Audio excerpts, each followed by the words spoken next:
Hello guys, welcome to my YouTube channel. आज मी तुमच्यासोबत शेअर करणार आहे माझ्या प्रिन्सेसची जन्मापासून ते आता 23 सप्टेंबर 2025 या दिवशी तिला 2 वर्ष पूर्ण होतील। तिचा प्रवास मी तुमच्यासोबत शेअर करणार आहे। माझ्या प्रिन्सेसचा जन्म झाला आहे 23 सप्टेंबर 2025 या दिवशी आणि तिचा जन्म झाला तेव्हा माझ्यासोबत फक्त इशूचे पप्पाच होते। त्यांनी तिला जन्मानंतर पहिल्यांदा पाहिलं, त्यांना खूपच आनंद झाला।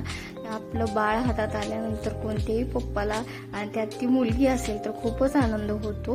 त्यांनाही तसाच खूप आनंद झाला होता। ते सर्वांना सांगू लागले मला मुलगी झाली आणि कोणतेही लहान बाळ ही आईच्या पोटातून आईसाठी तर कोणतंही बाळ, मुलगा असो मुलगी असो, आपल्या हातात येणं, इतक्या वेदना सहन केल्यानंतर येणं हे एकमेव गोष्ट आहे की खूप त्रास सहन केल्यानंतर त्याचा आनंद होतो। ही एक आई होणं ही एकमेव गोष्ट आहे। मग मलाही खूप आनंद झाला, माझ्या पोटात आनंद मावेन असा झाला। मग त्याच्यानंतर आम्ही इशूला कावी झाली होती तर मग तिला हॉस्पिटलमध्ये ठेवलं होतं न्यूबॉर्न बेबीच्या। आणि मग नंतर 5 दिवस हॉस्पिटलमध्ये होती। ती माझ्यापासून लांब होती, पण पहिल्यांदाच तिला आम्ही हॉस्पिटलमध्ये नेलं ते। आणि त्याच्यानंतर तिला कधीच हॉस्पिटलमध्ये न्यायची वेळ आली नाही। मुली ह्या खूप समजूतदार असतात, तसंच ही माझी मुलगी मला लहानपणापासूनच खूप समजून घेत आलेली आहे, आताही घेते।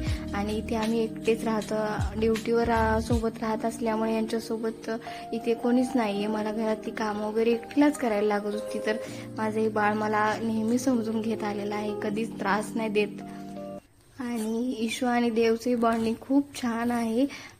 इशू पोटात होती तेव्हाच आम्ही देवला सांगत होतो की आपली छोटी बेबी येणार आहे, तू तिचे लाड करायचे, तिच्यावर प्रेम करायचं, तुझी छोटी दीदी असणार आहे, तिला छान जीव लावायचा तू। आणि आता तसं सांगितल्यामुळे त्या दोघांचं बॉन्डिंग असं आहे की जसं काही ती फ्रेंड आहे, ते खूप छान राहतात, कधीच भांडत वगैरे नाही, खूप छान राहतात एकमेकांसोबत। आणि इशूचंही दादावर खूप प्रेम आहे। तिला जर कोणी चॉकलेट वगैरे दिलं तर तिला तेही दादाला द्यायचं असतं, दादासाठी ते मागून घेते, एकटे कधीच काही खात नाही। आणि असं आहे त्या दोघांचं खूपच छान बॉन्डिंग।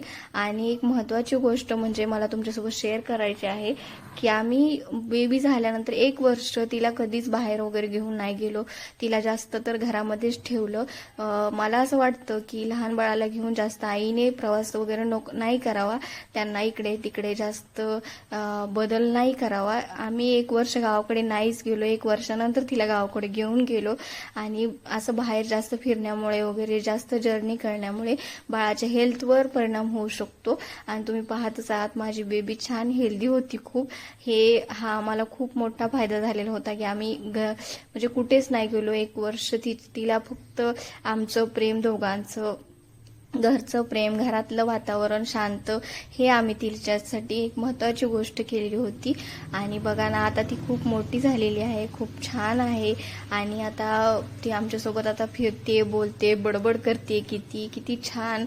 आणि त्याच्यानंतर तिला 2 वर्षाच्या आतच इतकी हुशार झालेली आहे की आता तिने ह्या वर्षी तर देवसाठी छान राखी बांधली, त्याच्या पाया पडली। इतक्या मुली ह्या खूप समजूतदार असतात, खूप क्यूट असतात। प्रत्येकाच्या घरी एक मुलगी ही असायलाच हवी ही, आणि आमच्या घरी ती आहे आणि आम्ही त्यासाठी खूप खुश आहोत।